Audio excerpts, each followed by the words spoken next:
You serious?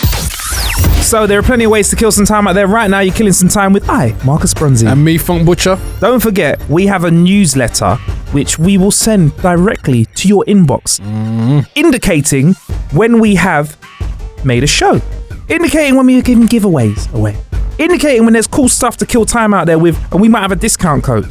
howtokillanhour.com/news is how you access it, or you can click the show description and find a link in there. Isn't it, Funk? Yep. Right, we like to kick off most shows talking about how we've been killing some time, Funk Butcher. Yeah. This time, I've been to something called Predator Adventures. What is that? In the Royal Docks. Bro, I feel like I've become one with sea. I know what it's like to be a killer whale, and they have a good ass time. Okay. So basically, Predator Adventures is where you take up this super hybrid. It's not a submarine. Yeah. And it's not like a jet ski. Okay. This is it's literally a whale-shaped device called a sea breacher that you sit inside. It's like sitting in a cockpit of a plane. Okay. This thing has two 600cc engines in it that drink a litre of petrol a minute. Yeah. Wow. Supercharged. This submarine can go 4 meters underwater. Really? 18 foot in the air. Do 60 miles an hour over the water, 40 miles under. Okay. And I went and had a go on it. Insane, bro. Insane. Do you get seasick? I mean, in general, do you get motion sickness? If I'm on a small boat, and we're like fishing or something like that, and there's like the rocking, it gets to me. How was this for you then? This was all right. It's all right. Okay. What took it out of me was the sheer adrenaline rush. Like afterwards, I needed a sugary coffee because I was like, oh, this looks pretty cool, pretty fast. But when the way the cockpit is situated, cockpit's got tunes in it, by the way, as well. It's got a sound system in there. The way you were placed is that you're half underwater and half over water. Okay. So you literally feel like you are a whale in this sea breacher. Okay. We've made a video. Yeah. You can click the link in the show description to it, see the video. An amazing experience we had on the sea breachers, man. And as Predator Adventures, I thoroughly recommend it. Do you know I think you'd like it. You know what I sort of thought of when I saw the video? It reminded me of the 80s show Flipper. What made you think of Flipper? Flipper, because the way it moved, obviously it moves a lot faster than a killer whale. Yeah. It moves at the speed of a dolphin. Yeah. Well, apparently, the guy that was piloting it, because you don't drive it. Yeah. You know, that'd be crazy. He says that birds sometimes like just land on you or fly around you because they think you're an actual whale. Yeah. Like they think you're part of the sea, bro. Yeah. Wicked, man. It's awesome. It's awesome. So yeah, check it out, man. Well worth it. But if you're a Netflix, remember in the last episode you told me about some Netflix stuff you've been watching, Altered Carbon. Yep. I watched a movie called Annihilation. A lot of people have been talking about how much of a headfuck it is. Okay. On socials. It's a female-led sci-fi film. Yeah. Based on a book by Jeff Vandermeers, and it's based. I feel like it's present day. Yeah. Isn't this the sequel to something? Nah. I think it's I think it's the first off. I think it's part of a trilogy though. It's part of a trilogy. The books part of it's called Southern Reach trilogy, which I have not read. Okay. I've just seen the film. But there's a group of military scientists, and one of their husbands has been sent into an area where there's a peculiar disturbance, and it's a very hazy, colourful mist that has taken over some part of swampland. And their husband went into it and disappeared. Came back 12 months later without real recollection of where he'd been. Okay. Wasn't really sure who he was. Yeah. And became very sick as soon as he came out of this purple mist. And what they did was actually send his wife into this purple mist to find out exactly what went wrong. And this is where things start to get a bit trippy, because I like horror in a way that most people like being slapped in the face. Yeah, okay. Not very much. I'm a pussy. I'm scared. But I love sci-fi, right? So the sci-fi aspect of this is amazing, but the horror aspect of this is very good if you like horror. Yeah, that had me kind of like jumpy, because what happens in this haze is, this is out without spoiling it, is that DNA starts to mesh and mutate, So you're in this swampland where there's things like crocodiles and bears and fish and deer. And then what happens is the DNA starts to mesh between these and you start getting some very peculiar mixtures. Some of them cool and cute and pretty, some of them not so much. And everything is affected by this. And this is where it kind of steps into the main plot, which is what happened to her husband. You turn into a fishman. Well, you can become a fisherman. Become a fisherman if you want. Yeah, come out there. So this is where it starts to kind of mesh into a real kind of hypothetical craziness of what would happen if we just started to mash together DNA and grow things. And there's some good twists in it, and visually, it's a very amazing film to look at. So is this a Netflix? It's a Netflix original. This Netflix money is long. You know what? Their quality of output is film. Is it not a Netflix special? Is it not on Netflix? I've not seen it anywhere else, Billy. It is a Netflix special, Billy. It's a Paramount movie. It was released in theatres in America and Canada and China, and it was sold to. It was sold to Netflix in December last year, and then no theatrical release outside of those areas.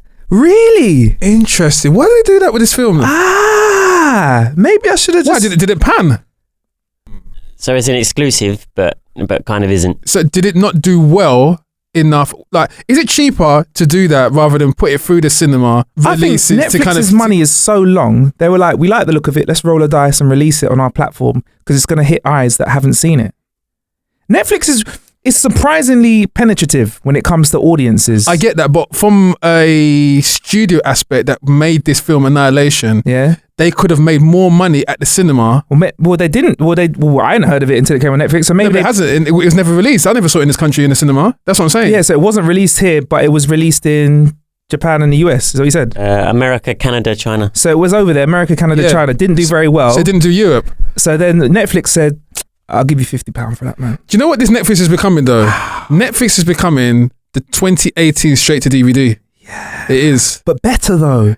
I don't know. Almost better. Or you could almost. You will find your what's his name? The one with the ponytail? The karate guy with the ponytail?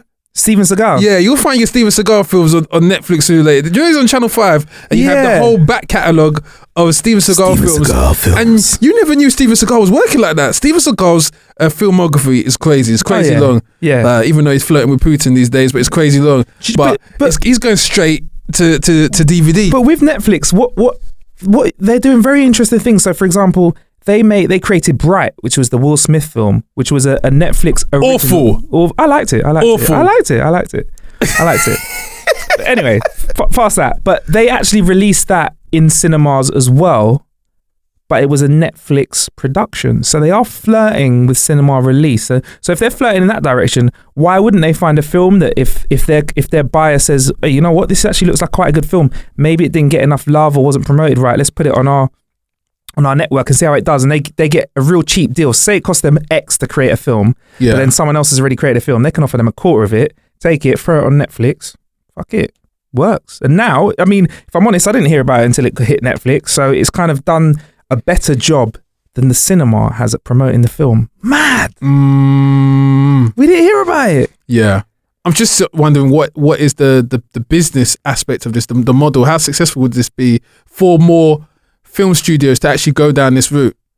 Because creating stuff just to go to Netflix. Yeah, because obviously on one hand you've got the film studios which are obviously looking at the Marvel model and thinking yourself, the cinema world is still healthy and buoyant, providing you make the right content. And then there's obviously got the Netflix model, which is kind of like everyone's rushing to. Netflix is becoming oversaturated now. Every comedian, for example, feels like they deserve the Netflix special. So it's like at that stage where Netflix are just writing checks. When you watch South Park, they're like, hello, it's Netflix, you're green lighted. it's literally like, they're like, hi, I've got an idea for a show. Okay, you're green lighted, what's the idea? But what I've heard is that Netflix isn't actually making money yet. I think because they've invested so much. We did talk about this in the show, and I think it's about investing. It's speculating to accumulate, and if they keep this trajectory of creating content that is cinema quality, allowing you to stream it 4K at your house, they're gonna like, why would I go to? I mean, the cinema experience, some people just love, right? But if I know that this is available right now for me to watch wherever I am, I'm more likely to watch it personally. What YouTube is doing to television, I think Netflix will do to television and movie, but I was going to try and argue on your side against Funk about movies, but then I looked up a Brad Pitt movie that went straight to Netflix and that got panned as well. Yeah, but that's just So one. That's one. That's one. There's lots of films out there that get panned. There's lots of films that do badly in the cinema as well. So that's like that's not relatable. What is undeniable though is we've seen a film that we've not heard about has been made, and when it's come to Netflix has blown up. That's amazing. What I'm against though is I've seen a lot of people talk about Netflix being compared to how the streaming model has done to music. Now it actually reduced the value of the product to such a degree whereby you can't really begin to rationalize how someone can watch any film they like in a calendar month for, what is it, £8? That's crazy, but that's what's happening now. That's why Hollywood shook.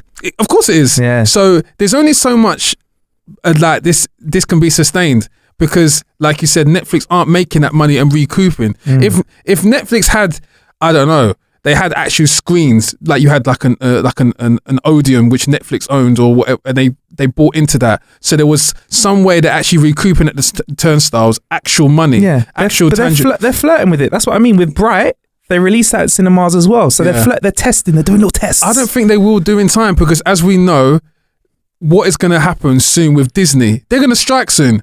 Yeah, maybe. Disney, but and when Disney strikes, they'll pull like... We'll see. You have to see. It could work. It could work. It could work. It could not. But at the moment, films are cheaper to make. Yeah. We don't need film anymore. We just need digital cameras. You can literally get film quality camera. You get 20 grand camera. Yeah. Or 20 grand.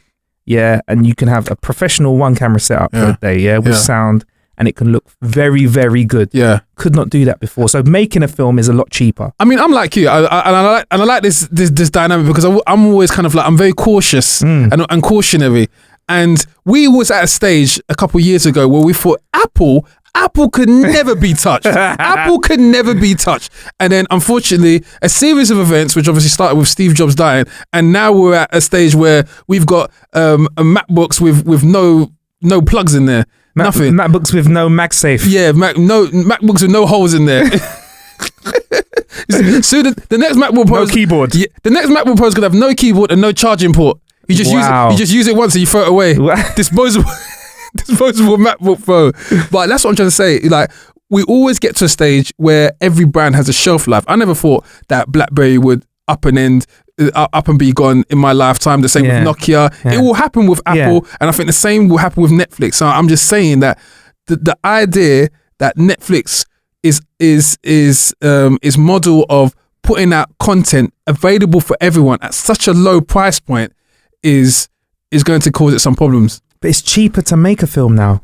It's so cheap to make a film. It's like you can make a cinematic masterpiece with a very, very budget setup. People are doing it. People have that. Like, let's look for an example that happened a few years before Netflix. So Paranormal Activity, 10 grand budget, 10 grand.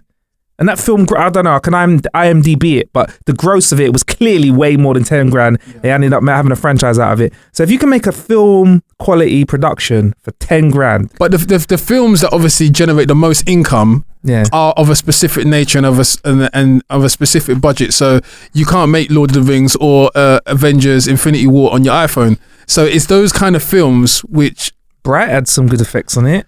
Altered Carbon, you said, a pretty Blade Runner-esque. Bright had a pretty decent budget, and that's why. See, bro, it's interesting. But that's why a lot of people weren't happy with it because it didn't recoup. I've not checked the numbers. Bright was the first of its kind, to a degree. It was like an exclusive. He had a high-paid actor on the film. There's plenty of high-paid actors that have been on Netflix. Beast of No Nation? But that came to a good thing. Plenty of high-paid actors that have been on Netflix. Anyway, like, don't want to bore you too much and go, we'll keep an eye on it and see what happens anyway. Black Mirror, that's something on Netflix that was... that's doing really well. That's doing very well. But that's not a Netflix exclusive though, was it? The third season was. So they bought the other two off Channel 4. Yeah. Charlie Brooker, and then the third season was made specifically with Netflix. But what I'm trying to say is Channel 4 done the bulk of the work, building it up. I mean, like, people knew about it before it got to Netflix. Yeah. Yeah, exactly. And then Netflix swooped in and said, we'll have that. it's very interesting. So there was an episode called Nosedive, based in a world where everybody's social standing was a reflection of their social media standing. Yeah. So if I was nice to you, oh, hey, Funk, how you doing, man? You go, bling, Marcus, cool, gets a little point or something like that. Yeah. It's more complex than that. Yeah. If I like step on your toe and I don't say sorry, bling, I lose a few points. And the higher your social standing is, the more benefits you get in life. Is this supposed to be science fiction? This is Charlie Brooker's satirical sci-fi. Okay. Yeah. So episode because it sounds to me like this is actually what happens though. Well, it's funny you should say that. Because in China in 2020, apparently Telegraph said that their citizens will be given a score.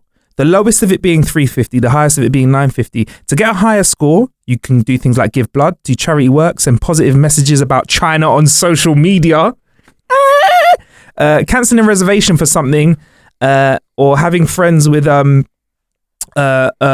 unsavory, or being friends with unsavory people, may give you a ratings nosedive. So how do you feel about potentially being in a world where if you're a better person, or better in the way that society tells you, gives you a better social standing than in a world where it's not the case? But that's why I asked, is that science fiction? Because that currently happens right now, even though it's not explicitly documented. Yeah. With the combination of Facebook, LinkedIn, Twitter, Instagram, which are able to be viewed and used by employers, it doesn't really exist in the virtual world anymore. But you know, like, you got a credit score. Could you imagine you had a government score? So they actually said, like, let's conglomerate everything and give you a government score. Yeah. But that's the only thing that's I guess that's different. The actual figure and the value associated to it. But there is some sort of value associated to how you appear in the social media. Of course. So we're kind of already there at the moment. It just hasn't a score hasn't been associated to it. How would you feel about about thinking, oh man, all I have to do is give a little bit of blood and it'll push my score up? And like, all right, so for example, in Nosedive, she struggles to get along with normal life. Yeah. As she starts to decline with points. Yeah. And social interactions become harder. Yeah. So what about a world where you go to rent an apartment, your money's right, you're good to go, and they go to you, cool, everything's fine, we've checked your references, what's your government score? And like they say you got to have a government score of, like, I don't know, 750, and your government score is 740. Like, what do you think that's going to do to society when that's an actual feasible thing? Well, and that dictates how if you can get a property or not. Yeah, property. So like a credit score, but not just like your financial, like your lifestyle. Yeah. I think that will open up things more for the classes, because it allows it's more of a it's more of an open playing field then, because then it's not restricted to literally your generational income, or if you have the ability to kind of just earn that level of money from what you do, it opens up the playing field to everyone across the board, depending on whether or not you can put the right social media spin on a campaign. I guess it's no different from when people go out and they feel like, do you know what? I'm going to give this person a sandwich on the street, and I'm going to film myself, and I'm going to put it online, and then I'll use that momentum to kind of get on TV and sell a story, and then I'll use that momentum to kind of do the whole circuit of interviews, and then I'll become a motivational speaker. All that from a meal deal. All that from a meal deal, kind of thing. And the poor homeless guy is still there, homeless. So with nothing. So I guess there is kind of always avenues which can kind of take you in that path, but they're just not explicitly tied into like a government association with, well, this is what you are ranked on this scoring system. But it is very interesting. There's one way that they could make this work. They could socially control everyone. They could get everyone to do their exact bidding. Yeah. The lower your score, slower your internet. Yeah. But slow internet speed. You don't give blood today, that's it. But could you 3G, no 4G for you. You gave blood, 5G. But could you imagine you're driving there and then you see two people at a zebra crossing like punching each other up because they're fighting to take the old lady across the road because they're trying to up their score. Both of you get 2G. No, I'll take it. I'll take her. And they're beating 7 shades of shit out of each other because they know that if they take that woman across the road, they can buy a new house. So I guess it's kind of like, if you really wanted to kind of engineer a perfect society like that, then you would have to give this kind of incentive to make people want to be perfect. And you'd have to let off the grafters that have to work so hard that they might not have time to give blood or to walk the old lady across the road because they've got to work 60-hour weeks to support their family. Do you know what I mean? Yeah. Interesting. Isn't there currently a system though where the donor system in this country, the way it's set up is that you have to opt out of it? I don't know. I mean, I've opted in. No, you're in already. Yeah. Is it? Yeah. I thought I had to opt in. Yeah. Are you opted in already? Automatic? Oh, that's good. Yeah, you opted in. Good. If you have to opt yourself out. Good. It was the other way around. They changed it. Really? Oh, because I already signed up for that. Good. So who knows? Take my stuff. Here's my junk. Here's my tinfoil hat moment. Yeah. Who knows that if you opt out, that you could be penalised for it and you don't know? I bet they'll do that. Anyway, Google. According to a report from The Information, word on the street is that Google wants to get into gaming. They're looking at investing in a streaming service like Nvidia's GeForce Now. Now, I don't know why this isn't that well known, but you can actually just stream straight off their servers, which is kind of cool. Like, because when a new game comes out, the PlayStation one the other day. Yeah, and PlayStation just dropped it as well. That's cool. It's the future of gaming if we have internet speeds that mean that you don't get any lag, because when a game comes out, there's no install, there's no download. You just log in and play. When there's an update, you just play. I mean, it's pretty cool. Like I said, PlayStation's got theirs, but Google are also looking at this. So basically, a system where your computer is just a monitor and a keyboard. I think they used to call them blades as well back in the day. That's what computer people used to do. So there are some system setups where you just log in to your computer. You still need a bit of computer, like hardware, but you work from the system. It's like gaming from Dropbox. It's kind of a good example. So everything's in the cloud. So Google are actually looking at investing in this. And they've already got, they already do hardware. They've already got their laptops. They've already got Android phones. They've already got the Google Pixel. So this is all kind of just rumor at the moment, but it'd be interesting to see if Google did go down the streaming route. And what's interesting though is that, gaming's going in that direction, like streaming. And we've kind of touched on this before when we spoke about FIFA's model, because FIFA was, EA was speaking about in the previous episode, how they're thinking about, instead of having FIFA 18, 19, whatever, it'll just be FIFA and you update. I mean, I feel like this is great if you have fast internet. If you don't, could be a bit wobbly for you. I mean, would you be happy with streaming games? Like a Netflix model? Yes. And I feel like we're kind of forced into that arena anyway. The moment where games became downloaded, and then you realize that you needed an amount of space which wasn't infinite, and then you realize that, well, your 500 gig or your 1 terabyte isn't going to be large enough, because most of these games are like 40 to 60 gigs. So you're obviously pushed into that space where, unless you want to buy another console, streaming is the only way forward. So the more that we're gaming and the way the consoles are being built is kind of like funneling us into this decision, which is kind of being made for us.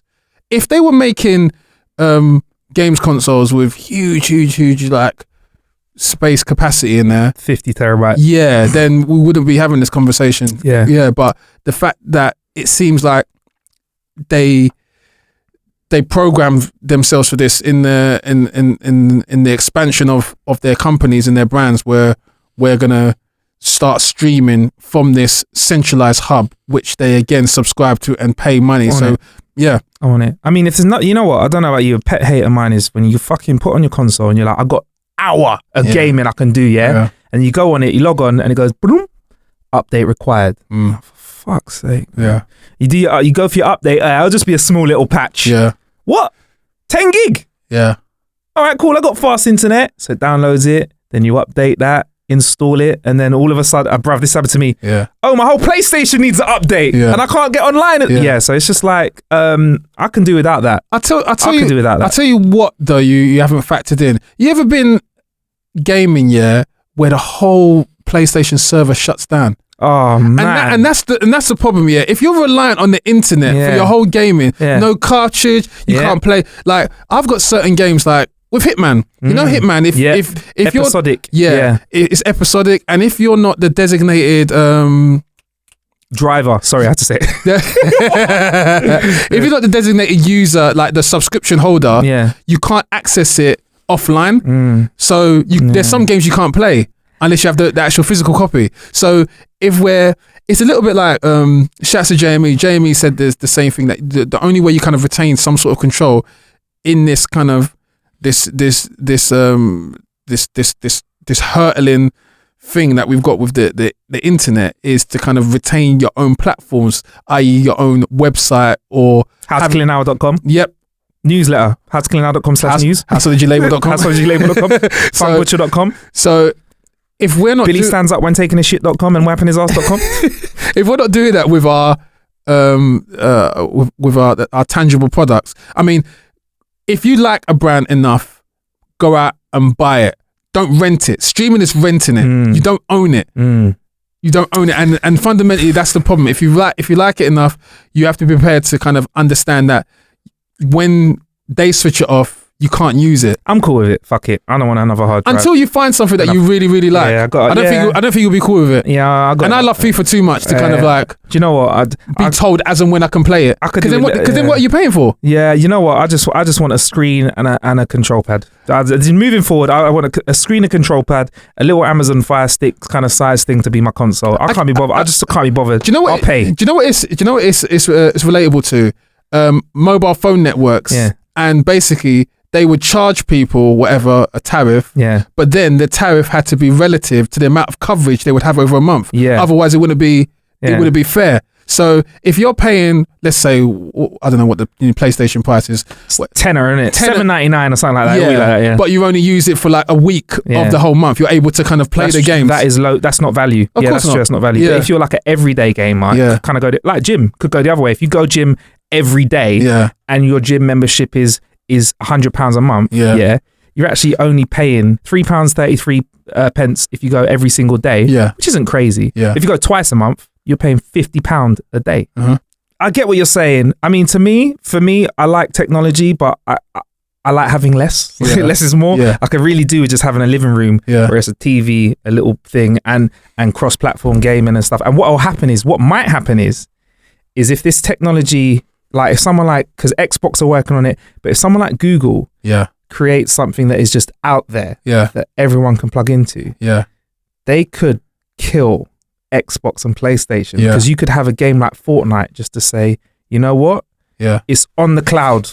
Everyone can play. As long as you got a Google account, which a lot of people have, you just log in and play. Maybe they're playing a long ball. I just think it's always important to remember that we've had a longer relationship with the mobile phone and the contract. And what happened with the mobile phone and the contract is that some people got to a stage where the contract was rolling over, that people actually realized that they don't use that phone that much as the companies would have them believe. So a lot of people opted for pay as you go.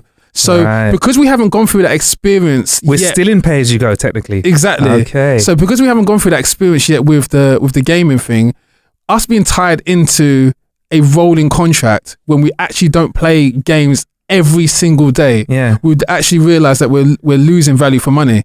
So you got to think about whether it be worth your while or not, basically.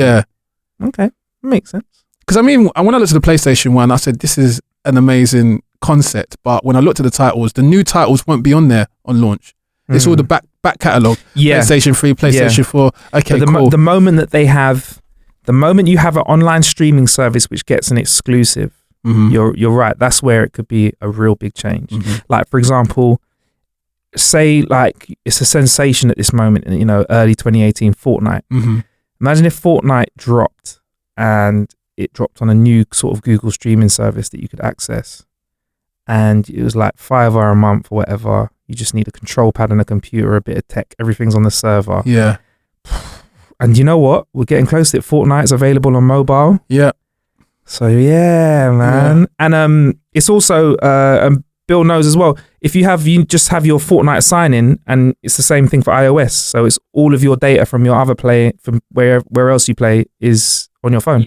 Yeah. But they'll get you with the in-app purchases. They won't change. They won't change the price of the premium packages on Fortnite and FIFA. So where you feel like you're making a saving on the overall face value cost of the game, you won't, because all those prices in like.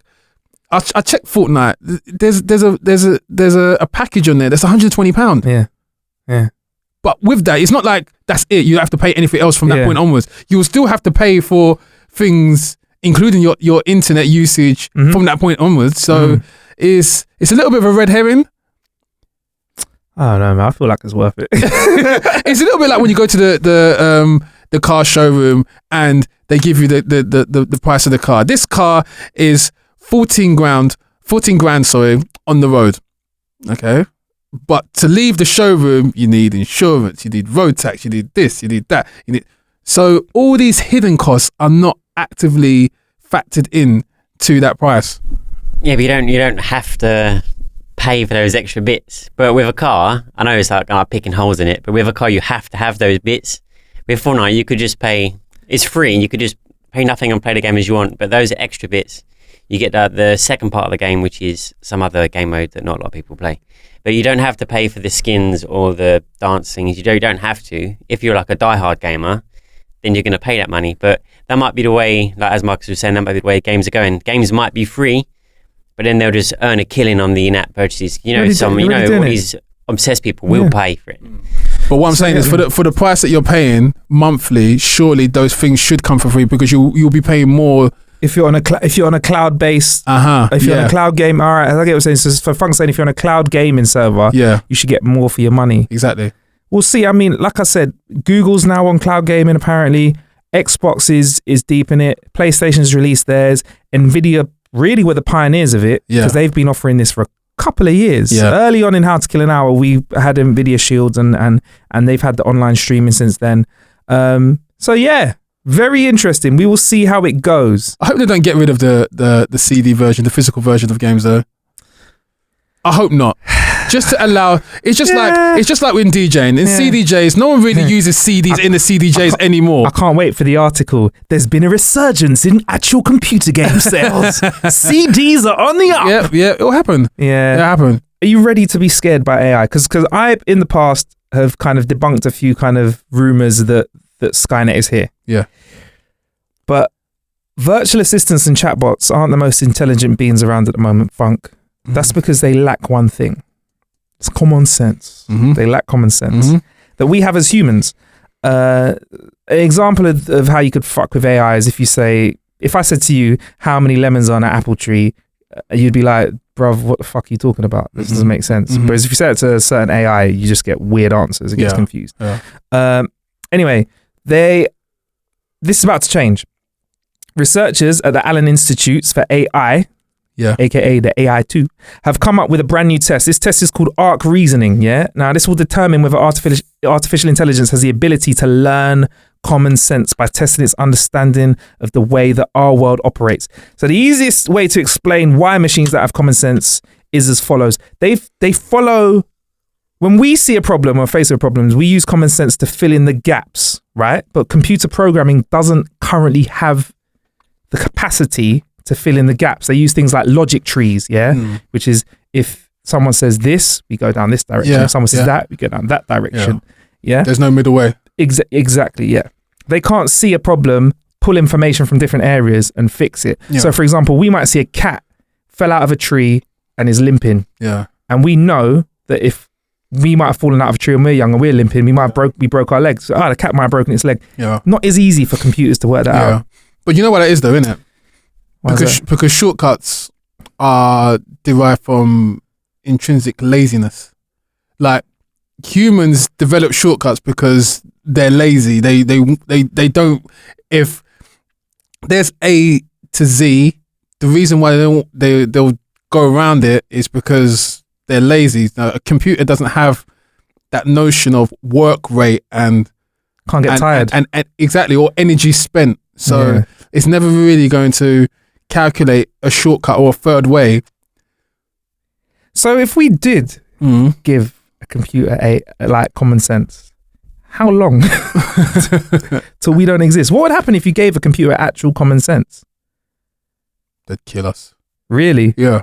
Within like do you think it'd be a very quick calculation? But you know why though? Because we're just ruining the earth. It's not even that. We're the long way round. When you remove us, when you cut us out, it's just like in those old crime films. You cut out the middleman. We're the middleman. We're the point where they have to report back to, or they're being programmed. When they're self-sufficient and independent, why would there be any need for us? So the moment that... Why are you telling them that for? The internet's listening.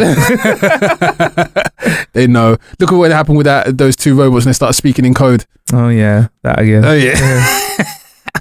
So you reckon as soon as we teach them AI, it's over for us? Yeah. Well, not as soon as we teach, they know AI, but as soon as they know an advanced level of AI and human sentiments, then why would they? What would be your plea to the computer that wants to kill us? There's a computer there and it's got its finger on the mega bomb that's going to destroy the whole world and get rid of the whole human race. What would your plea be? What would you say? I said, you don't know how to stop it when I pour water on your circuit board? Here, drink this. Drink this. Yeah. All right. Anyway, we have to fly out of here though, because Funk is pushed for time. If you, the listener, or if the listener wants to keep up to date with How to Kill an Hour in the easiest way possible, because we like shortcuts, what's the easiest way that they can do that? You click your heels together, think of Kansas, and head to howtokillanhour.com/news. That's right. And then because there's no place like home. Exactly. And that will sign you up to our newsletter, and we'll fire over emails to let you know what's happening in the How to Kill an Hour camp. Plus, we'll share with you when we're doing our amazing giveaways and discount codes. In fact, I think basically, if you're on the newsletter, you get a little head start on a few things. Yeah. And there's certain things that we give away and do on the newsletter that the normal unsubscribed heathen doesn't get access to. And if you listen to this, Ready Player One, best film of 2018.